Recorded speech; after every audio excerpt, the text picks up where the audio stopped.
Bonjour, alors désolé, je vais devoir reparler de Mamar, même si j'avais dit il y a 2 mois que j'en parlerai plus. Donc il a dit qu'il vient de porter plainte contre moi parce que, euh, parce que je l'aurais traité de sataniste sur mon blog.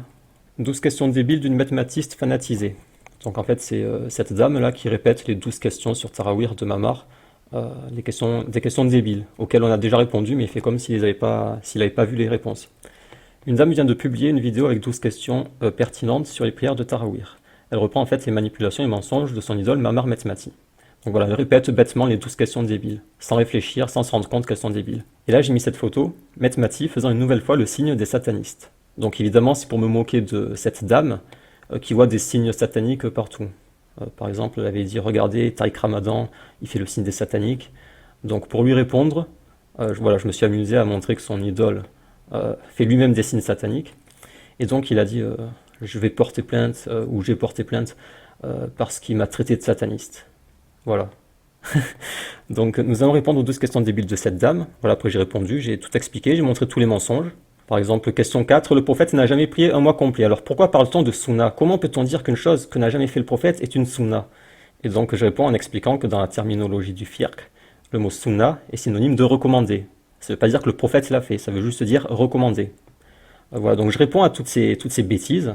Euh, Par exemple ici, très important. On nous dit qu'il y a consensus, mais des tabi'in, des savants ont contesté de différentes manières cette innovation. Je réponds que le consensus, c'est sur le caractère recommandé du tarawih. Après, il y a la discussion sur la préférence, à la mosquée ou chez soi. Là, il y a une divergence. Mais personne n'a contesté la prière à la mosquée. Personne, zéro savant. Elle est licite et méritoire à l'unanimité des savants sunnites. Seuls les chiites contestent cette prière. Et ça, c'est un mensonge de Mamar. Il vous fait croire que ça a été contesté par Shafi'i, par Malik. C'est faux. Ils n'ont jamais dit que c'était interdit, jamais dit que c'était un péché, jamais. C'est un mensonge. Pourquoi les savants sont basés sur un hadith amputé? C'est faux, ils ne sont pas basés sur un hadith amputé, mais sur tous les textes. Euh, voilà, c'est que des questions débiles auxquelles on a déjà répondu, mais il fait comme s'il n'avait pas lu les réponses. Et donc, il porte plainte parce que je l'ai traité de sataniste et parce que... en fait, le problème, c'est que je l'ai humilié ce jour-là, en fait. Il y a 2 mois, Metmati, round final KO, j'ai montré que c'était un ignorant, en fait. Et ça, il n'a pas supporté, parce que j'ai tout démontré. Expiation pour la masturbation. Mamar faisait le choquer et il disait j'ai jamais vu cet avis juridique nulle part. Euh, il rend licite la masturbation. Et donc je lui ai fait un cours, je lui ai expliqué non, il n'a pas rendu licite la masturbation, c'est un avis qui est célèbre. C'est même l'avis de la plupart des écoles que la masturbation pendant le ramadan ne nécessite pas expiation. Donc je lui ai fait un cours et du coup c'est passé par une humiliation forcément parce qu'il était tellement sûr de lui que forcément il s'humilie tout seul. Metmati a découvert un pédophile dans Bukhari. Alors ça c'est un hadith encore une fois qu'il a mal compris. Il croyait que ça autorisait à toucher les petits-enfants sexuellement. Alors je lui ai expliqué non, ça ne veut pas dire ça. Deuxième humiliation. Metmati rabaisse les savants malikites en croyant rabaisser Rachid Abou Defa. Parce que là, Rachid Abou Defa avait dit une chose qui est vraie, qui est dans l'école malikite, et Mamar, il rabaissait Rachid, alors que Rachid ne faisait que répéter ce que disent les malikites. Metmati ment pour ne pas avouer son erreur sur Islam ibn Ahmad. Ça, j'ai copié sur mon blog. C'est sur l'histoire de Karna Kirna. Il avait dit ton histoire de voyelle, tu te la mets là où je pense. Sur ce verset, il n'y a pas plusieurs lectures. Alors que si, il y a plusieurs lectures. Il n'y a aucun savant qui a dit ça, il n'y a personne. Ah, c'est faux, il ment. Tout simplement, il ment. Ce n'est pas vrai puisque aucun savant ne l'a dit. Tous les savants ont validé la lecture Karna et n'ont jamais discuté de la Kasra. Ça, il a inventé. Tu vas arrêter de prendre les gens pour des cons parce que tu commences vraiment à devenir insupportable. Donc voilà, il nous affirmait que tous les savants ont validé Karna et n'ont jamais discuté de la Kasra. Et bien tout simplement, j'ai prouvé qu'il mentait. Tafsir Tabari, il parle de la Kasra. Al-Mawardi, il parle de la Kasra. As-Samarkandi, il parle de la Kasra.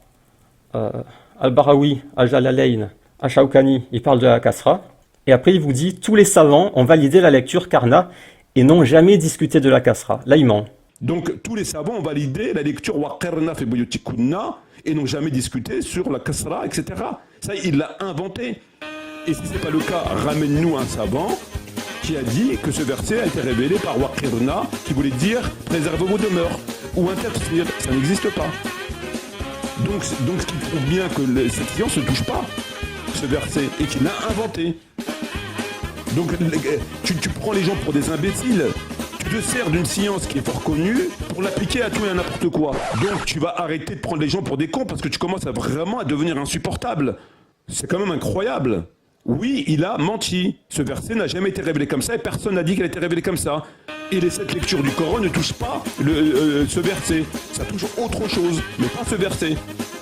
Sinon, ramène la preuve. Ramène la preuve que les savants ont dit que c'était révélé par Waqirna, non pas Waqirna. Ramène la preuve, ça n'existe pas. Il ment et j'ai apporté les preuves. Les preuves sont là, elles sont sur le blog. En gros, cette divergence dans la récitation est une chose extrêmement connue et mentionnée dans la plupart des tafassirs. Mais l'ignorant Mamar Metmati refuse de l'admettre, et cela même après que les preuves lui aient été apportées. Parce qu'on lui a apporté les preuves, et il a continué dans ses vidéos à dire que ça n'existe pas. Il refuse toujours de l'admettre. Faut-il en rire ou en pleurer? Pour ma part, j'en pleure de rire. Et comme je l'ai humilié théologiquement, c'est son domaine la théologie, hein, il se prétend théologien, on a entendu avec Moalek qu'il a lu 20 fois Bourkhali, mais c'est n'importe quoi. Y cuando entro en el restaurante me ve el cocinero con una paellera y adentro la vende paellera.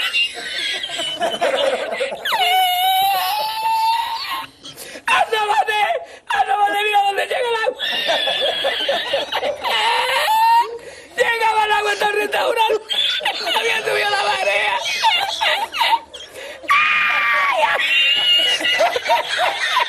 ¿Y tú? Il se dit théologien, mais c'est un cancre. J'ai montré sa défaillance sur le plan théologique. Suivre une école est de la mécréance, mais n'importe quoi. Il vous raconte c'est n'importe quoi. Tarawih, innovation blâmable, mais n'importe quoi. Et quand on lui répond, il n'accepte pas. Les arguments qu'on lui renvoie, il les accepte pas. Il répète en boucle les mêmes choses. Mathématiques comprend rien aux chaînes de transmission. Après, il essaie de se rattraper aux branches pour dire non, j'avais bien compris, alors que non, tout a été prouvé. Qu'est-ce qu'il faut de plus? Tout a été prouvé. Réponse aux calomnies de Mamar à mon encontre parce qu'il me traite de raciste, il s'acharne sur moi, il a cherché ma famille, c'est tout ça parce que j'ai humilié théologiquement. Et donc voilà, il porte plainte parce que il va dire au Tarout, allô SOS Tarout, il y a un jeune homme sur internet qui se moque de moi, il m'humilie théologiquement, aidez-moi s'il vous plaît, j'en peux plus, j'arrive plus à dormir, je suis devenu insomniaque, j'ai mal aux yeux, aidez-moi. En plus, il m'a traité de sataniste. Regardez comme il est méchant. Il m'a traité de sataniste alors que je suis pas un sataniste. Non, mais Monsieur Matmati, mais c'est de l'humour. C'est de l'humour, Monsieur Matmati. Il se moquait de Lucia qui voit des satanistes partout avec les signes. Non, il m'a vraiment traité de sataniste. S'il vous plaît, aidez-moi. Et en plus, il fait supprimer ses propres vidéos que je remets sur sa chaîne, il les fait supprimer. Parce qu'il dispose des droits d'auteur. Et je veux pouvoir l'humilier avec ces vidéos comiques que je fais passer pour du premier degré. Donc voilà, c'est n'importe quoi, franchement.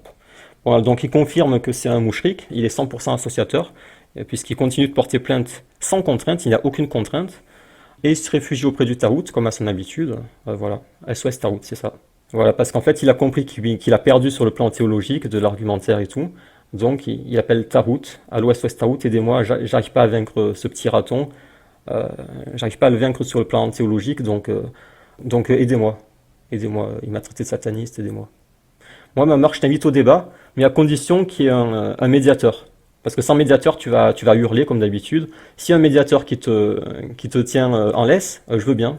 Viens au débat, je vais juste te démolir. Je vais te démolir théologiquement parce que maintenant, je connais par cœur tes méthodes. Je les connais par cœur, je connais tes mensonges par cœur.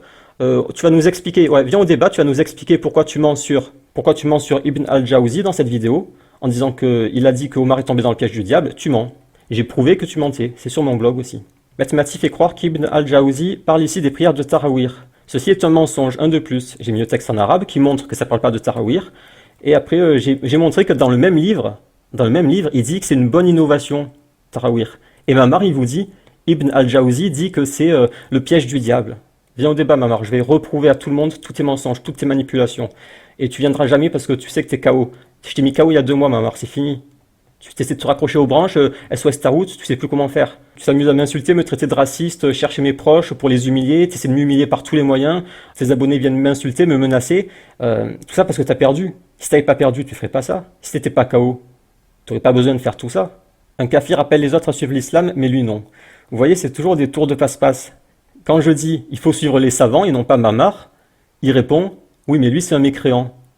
Mais ça répond pas à la question, ça contredit pas ce que je dis, qu'il faut suivre les savants, ça le contredit pas. Donc voilà, c'est toujours des détournements d'attention. Et maintenant, je connais ses méthodes par cœur. On a compris ses méthodes, on a compris ses ruses. Donc voilà, il va fuir le débat comme il fait avec Abou al-Hassani. Il fuit, il fait que fuir, il est en fuite. Euh, et il appelle le Tarout, SOS Tarout. Dès qu'il est en difficulté, SOS Tarout. Et après, il y a son pote Malik, là, qui arrête pas de m'insulter, et qui parle de l'État islamique. Et moi, je lui dis, mais l'État islamique n'a rien à voir avec toi. Vous êtes des chiites. Vous êtes des associateurs, des mécréants et des chiites. Qu'est-ce que vous avez à voir avec l'État islamique? Vous ne tiendrez pas 2 minutes dans l'État islamique, ils vous décapitent direct. Pour proximité avec les chiites, vous êtes tellement proche des chiites, et dans l'État islamique, il y a tellement de paranoïa, que même si vous ne l'êtes pas vraiment, moi je pense que vous l'êtes chiite, mais même si vous ne l'êtes pas, tellement que vous êtes proche des chiites, en disant Tarawih, innovation blâmable, Omar, jour du jeudi, coup d'État, vous êtes tellement proche des chiites, avec la paranoïa qui règne dans leur rang, vous vous faites décapiter direct. Donc arrêtez de parler de Daesh pour vous donner un genre, pour faire comme si vous étiez des moudjahidines, c'est n'importe quoi. Vous êtes en train de porter plainte au Tarout, et vous parlez de l'État islamique. Mais... Donc voilà, vous verrez qu'il refusera le débat, il viendra pas au débat, parce qu'il sait que j'ai compris toutes ces arnaques, toutes ces ruses. De toute façon, c'est simple, dans le débat, il suffit que je répète tout ça, il peut rien faire. Il peut rien faire. Il va essayer de se faufiler, et au moment où il se faufilera, si jamais il accepte le débat, vous verrez, je vous dirai, attention, là, regardez, Monsieur Metmati s'est faufilé. Et vous comprendrez, vous verrez tout. Toutes ces ruses, vous les verrez. Donc je voulais plus parler de lui parce c'est rien cet homme, c'est rien, c'est du vent. Toutes ces bibliothèques derrière.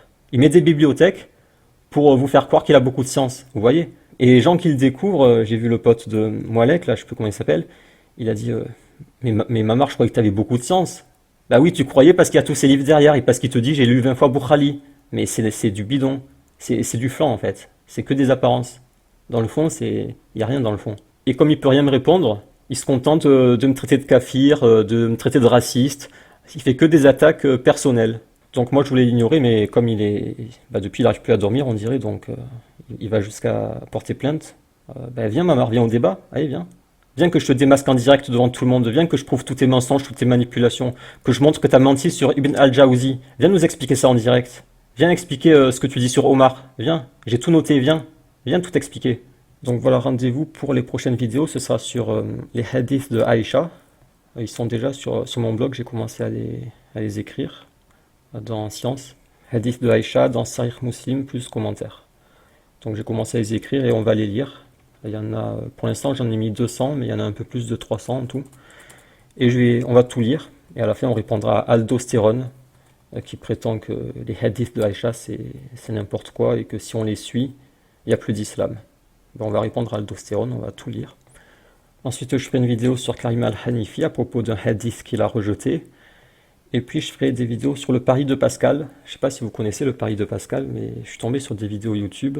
Et j'ai certaines choses à répondre aux athées qui rejettent le pari de Pascal, par malhonnêteté intellectuelle, on verra ça. Donc voilà, rendez-vous dans 2 jours, je pense, pour la lecture des hadiths de Aïcha. Ah ça va, il est 20h30, j'ai pas raté le début du match. Monaco, c'est dans un quart d'heure. Ils ont qu'un point. Victoire obligatoire là. Parce que s'ils perdent, ils vont rester à 1. Ici, ça va monter à 9.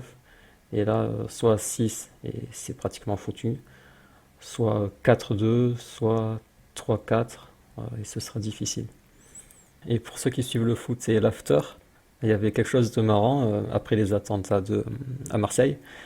À l'after, il y a un musulman qui a appelé, et il a dit on n'a rien à voir avec ça, nous les musulmans, on n'est pas des terroristes.